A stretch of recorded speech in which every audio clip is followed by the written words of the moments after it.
Hello mga person! So for today's video, for today's ganap, nung Lunes nga ay schedule ng vaccine ni Baby Ellery dito sa may center sa amin. Kaya naman na maaga pa lamang ay pinaliguan ko na siya at pinag-OOTD o kabog nag-OOTD pa magpapaturok lang naman ng Baby Ellery. Nakakatuwa naman talaga kasing bihisa ng mga baby girl kaya hindi ko talaga mapigilang damitan nito, parang Barbie ko na yan si Baby Ellery. Sa mga oras na yan ay galing na nga kami sa center at napakahaba nga ng pila.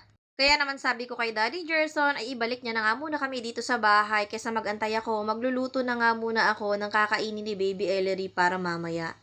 Kaya nga lang hindi na kami maihatid pabalik ni Daddy Gerson dahil nga alis na siya dahil may workshop for today's video. Sa dami kong dinaldal natapos ko na palang balatan at gayatin yung kalabasa at nahimay ko na nga rin itong mga malunggay. Tinugasan ko na nga rin pala itong mabuti pagkatapos nga isinalang ko na at nilagyan ko na ng tubig para mapakuluan ko na ito. Distilled water nga rin yung mga ginagamit kong pampakulo ng pagkain ni Baby Ellery para safe and sure.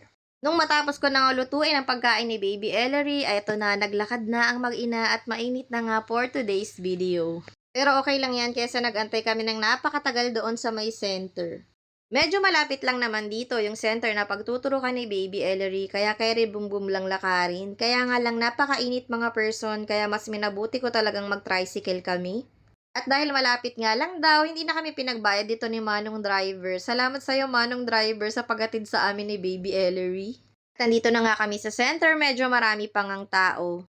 Iniwan ko na nga pala dito kanina yung vaccine card ni Baby Ellery. Kaya nga lang hindi ko pa nga pala siya napapatimbang kaya ayan, pinatimbang ko na siya pagkadating namin dito. 7 kilos na nga si Baby Ellery ngayong mga person, sa wakas na dagdagan kahit papano. Pagaan lang talaga tong batang to pero malakas tong kumain mga person, mahina nga lang siyang magdede.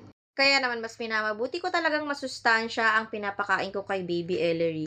Sa mga oras na yan ay nakauwi na kami mga person, hindi nga naturukan si Baby Ellery dahil hindi pala available yung PCV vaccine. Hindi pa rin naman siya pwedeng turukan ng measles dahil hindi pa nga siya nagna 9 months sa mga oras na yan. Kailangan niya daw ay more than 9 months na si baby bago maturukan ng measles. Kaya naman next month na lang daw kami bumalik para maturukan na rin siya ng measles. At sana nga meron ng available na PCV vaccine dahil last dose na lang ang kulang kay Baby Ellery noon. Kailangan talaga makumpleto yun ni Baby Ellery dahil pangontra yun sa pneumonia. Diyos ko, lumalagana pa naman ang sakit na yun ngayon. Kaya nga rin pala next month pa dahil ang turukan dito sa amin ay every first Monday of the month lang.